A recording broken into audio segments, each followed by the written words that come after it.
Welcome to the Prof Talk Pod, brought to you by the Engaged Professor. Every 2 weeks, join us as we talk about tips and tricks to help you connect with your students, engage with industry, and stay up to date on all the teaching trends. We'll give you actionable strategies that will help improve your teaching today. Thank you for being here. Let's get started. Hi, and welcome to a special edition of the Prof Talk Pod. If you are watching the podcast this week, you can see that I am missing a friend. Dr. Galen Clavio is on what sounds like an awesome vacation from what I hear, and so I am going to give you just a little bit shorter of a solo episode this week to bridge us until we get started in the fall semester, which is rapidly approaching as we sit in July already. So thank you for being here. Thank you for listening. And diving into what we're going to talk about this week is really connected to what some of us might be starting to think about. Now, it's interesting. Most faculty aren't on contract until maybe the week before classes start. Sometimes, in some cases, even the week the classes start. And so our classes have to be ready to go before then. And so depending on kind of where you are at in your summer, you may be starting to think about planning fall classes and maybe even revisiting or editing some of the things that you have been doing in the past for the fall. So I thought that this might be a good time to kind of circle back to the idea of reconsidering how we construct courses. And I really learned about backward design very early on. I've mentioned this before. I was super lucky to have an advisor who was really plugged into the Scholarship of Teaching and Learning, and to have a really great team in the Center for Teaching Excellence at KU at the time, who was really exploring how do we help PhD students be better prepared to teach when they leave our institution. And so as part of that, I took a class on college teaching as I was finishing out my program. And it was there that I was introduced to the idea of backward design by Wiggins and Mattig. And the idea of backwards design that they highlight in their Understanding by Design work is that we are really thinking about course development and maybe even curriculum development all wrong. That what we need to do is not start with the content that we think students need to know, but instead start with the end, the outcomes. What do we want students to know and be able to do when they leave our classrooms? So before we dive into that, let's think a little bit about oftentimes what a standard approach to course development looks like. And there's a couple different ways this might happen. For example, if you're a new faculty member who's taking over a class from someone who's taught it for many years, you will likely get sent a syllabus and probably a book, maybe one that they've already chosen, maybe one that has been used for the last few years and was given to them before they got the course. And they kind of say, here you go, here's the class, just kind of tweak it as need be. Or you start by thinking, okay, I'm teaching a finance class. Let me find the best finance textbook, and then I can map out the course based on the chapters. That is what a lot of us, including myself early on in my career, even though I knew about backward design, kind of default to, partially because it's easier and partially because it's pretty daunting or overwhelming to create a new class you haven't taught before, even when it's in an area of your expertise. And for most of us, our area of expertise, right, our area of research focus can be quite niche, quite small, but we're often teaching in broader departments, maybe chemistry or English or literature, where we're not just teaching the one thing we really know super well, especially at a teaching institution, but maybe 3 or 4 things that we don't know as well. And so finding something to teach out of and mapping our content plan to that seems a little bit logical. And that's totally understandable, especially when we get those early requests from the bookstore team asking us for our books, and we might be like, I don't even know. I haven't even thought about next semester's classes. And so we sometimes feel pressure to choose a textbook before really thinking about this idea of What do we want students to know and be able to do when they leave our classroom? When they finish this course and they write on our evaluations what they learned, what do we want those things to be? And that's really where we should be starting when we think about course design. We should be thinking about bottom-up learning objectives first, thinking about the skills or abilities we want them to have and the things we want them to know or be able to do.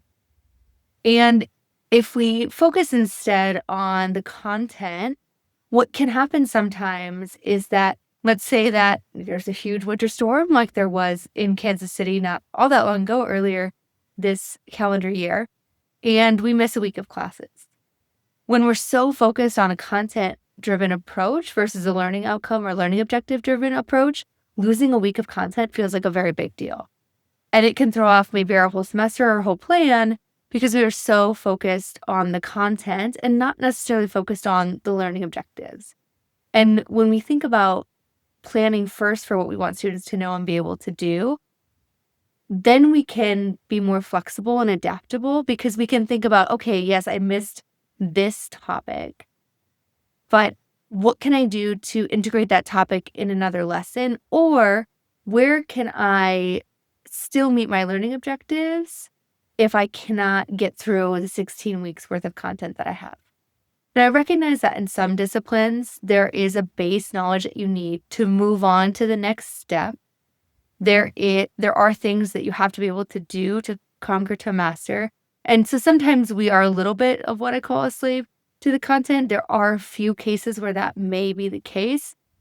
Although the majority of disciplines, the core knowledge and information is easily findable and something that you reference. If we think about most of us in the jobs that we do, when I need to go to SPSS to run stats and I haven't done it in 5 years, I'm not just pulling that out of the back of my brain. Sure, I've seen the program before. I know the basic knowledge. I understand stats. But I have to go back and relearn how to do it, how to read the results. What do they mean? What steps might I have missed? So that's really the norm in a lot of areas and disciplines. So to think that the content has to drive us doesn't really represent how our students might actually exist or work when they get out into their full-time careers or jobs. So when we think about how this works, what does this backward design process look like? There are these 3 elements. So first we have to identify our desired results. I've already talked about that a little bit, but I'll go in a little bit more depth. Think about what are the ways that we will measure whether our students have met these outcomes, and then plan the learning experiences and how we will instruct students to help them be successful at those elements of evidence to then learn the outcomes that we are hoping that they learn from our course. So I'll talk through a course that I developed about a year and a half ago now on name, image, and likeness and personal branding in college sport. So first of all, we think about identifying those desired results. So the best thing to do is ask yourself a couple questions. So at the end of the day, what should students know, understand, and be able to do after they have taken your course? What are the things that are a must that you want students to get out of this? So for example, in the NIL course, I really wanted students to be able to explain the history of name, image, and likeness and understand the core components of it and be able to communicate those clearly. I also wanted students to apply ideas of personal branding to their own personal brand and consider how those could be applied to an individual athlete's personal brand. And then I wanted them to be able to develop a comprehensive NIL plan for a fictional athletic department who might be thinking about how they can support their student athletes.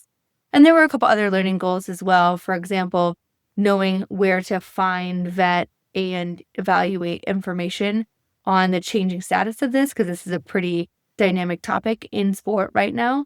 But those are 3 of the core goals that I had for students, the things that I wanted to know and be able to do when they left my course. So as I thought about these things, the next step then is to determine that acceptable evidence, right? What I would consider main assignments, main ways that I'm going to assess whether the students actually have done those things and are able to do those things. And this is basically the student's way of demonstrating that they've acquired the knowledge and skills that we have deemed necessary. And our job is to craft assignments that really help them demonstrate that. And then in the third step, create and scaffold learning activities and formative work to help get them to the success on these final elements of evidence that we're wanting them to work with. So for me, I had them create a personal branding plan, right, as evidence that they understood concepts of personal branding and could apply them. And I had them create an NIL management plan for the university athletic department so that they could demonstrate that they were able to explain the foundations of NIL, as well as develop a plan that applies the concepts of NIL for an athletic department. So those were two of, and a couple other assignments too to measure learning outcomes, but those were two of the main ones. So then we look at those assessments and we start to plan our learning experiences and instruction. And for me, this is the biggest piece. This is where we think about what are the readings that students need? What are the areas of content that if students need to be able to do these things, what do they need to know to be able to do them? And then what are the in-class or out-of-class activities that students should be engaging with to help them move from novice, knowing very little, to knowing at least more than they did when they started the course to help complete these assignments. So that's literally everything you might do, from a guest speaker that you might bring in to a quiz or the book that you choose.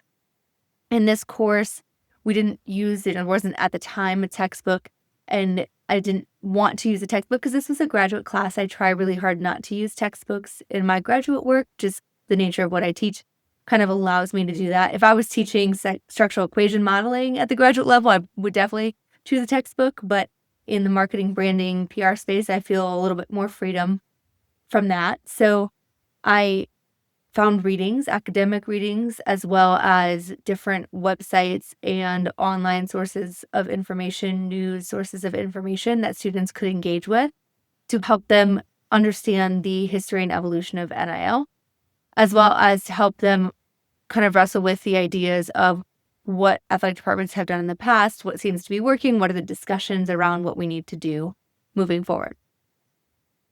So oftentimes what this can look like, and if it's done really well, what this will look like is an entire map where every activity that you're doing in class can be mapped to the assessment that you're building toward and mapped to the learning outcome that you're trying to address. Now, we can add additional learning outcomes for each class session. That is where sometimes this gets a little overwhelming for faculty, especially new faculty who are maybe creating a couple new courses and trying to get a research agenda going or getting involved in service. So I love doing the map, but I can see where maybe the map might be the next step that you take the next year. But in the perfect world, we can map everything and add learning outcomes for each week that are also tied to our overall course learning objectives.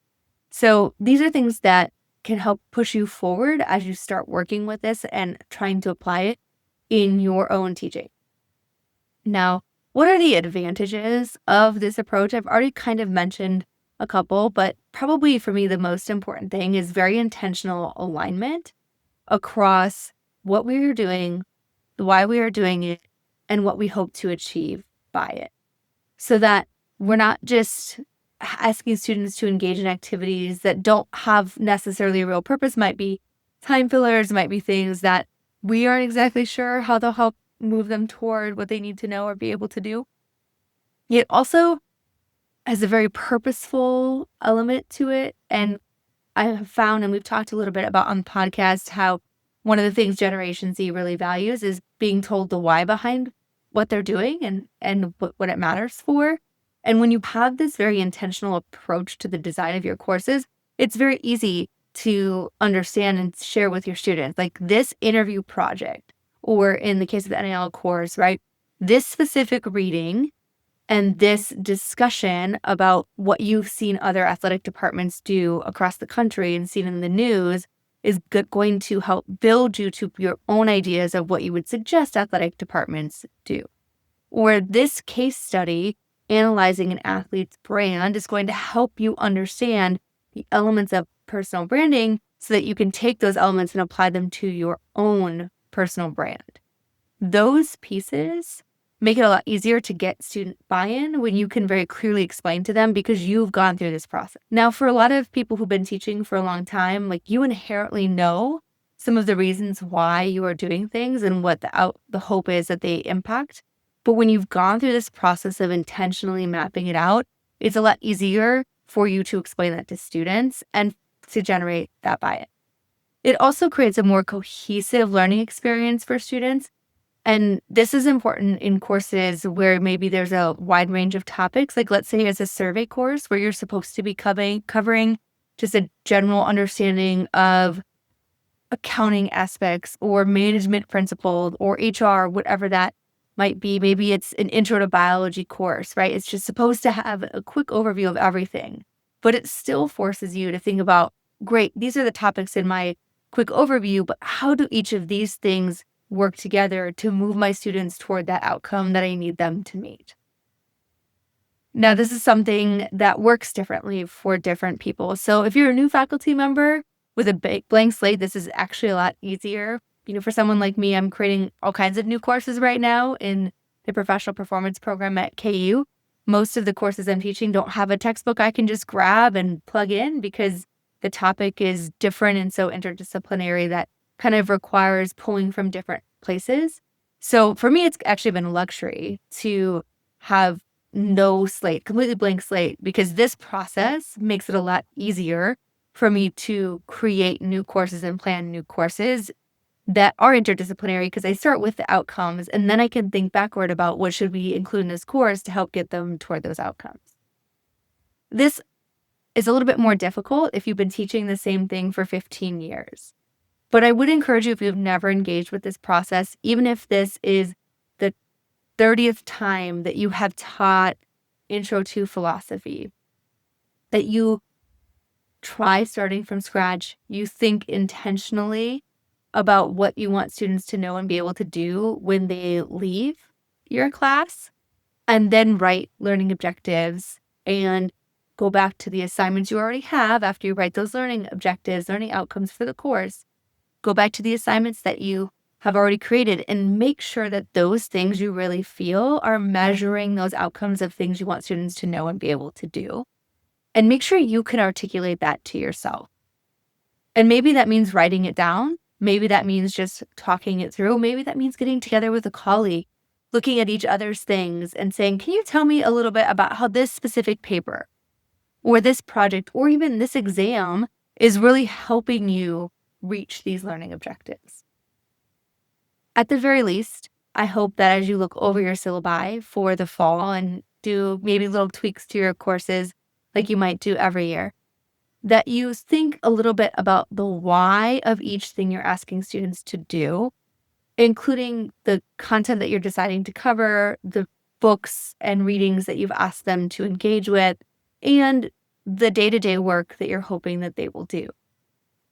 If you can't answer that for yourself, it might be time to reevaluate whether these things are essential to the course or whether it's time to take a broader look at what you're doing and create a better alignment across the learning outcomes and the things that you're asking students to be involved in. I hope that for some of you this was helpful. I really encourage you, and I'll put it in the notes, to check out the Understanding by Design. There's tons of information on different websites about it that will help you, especially teaching and learning websites from universities that will help you learn about it. But I really encourage you to go to the source and dig in a little bit deeper so that you have a greater understanding of how this might be applied in your case. You can also add a quick on Google about, your specific discipline and ask Google how this has been used and see if you can find some examples from a chemistry department or an engineering department or a math department on how they've used these principles in their work. Reach out to your Center for Teaching Excellence equivalent at your university and ask them if they'd be willing to host a session with your faculty and your colleagues about backward design. There's some really great tools for actually writing out the mapping of it. I have one on the Engaged Professor website. I'll put that in the show notes as well. I evolved it slightly from one that I was given when I was a new faculty member at Illinois State. Also really lucky at my first job to have a great Center for Teaching and Learning and Technology there that really supported our work and helped us do course design institutes. And finally, that's the last thing I would suggest is look into an opportunity for a course design institute or course design help at your university. Oftentimes, these can come with a stipend that really help you, support the effort that you're putting in with some sort of monetary encouragement. And as always, if you're struggling a little bit with what this looks like, you're welcome to reach out. I'm happy to help and have discussions around what your course could look like, or how it might look different if you were to add in or engage with this type of design. And I hope you all have a great end of the summer as is it rapidly coming to a close, and hope that you're excited about the school year ahead. Thanks for listening, and we'll see you next time.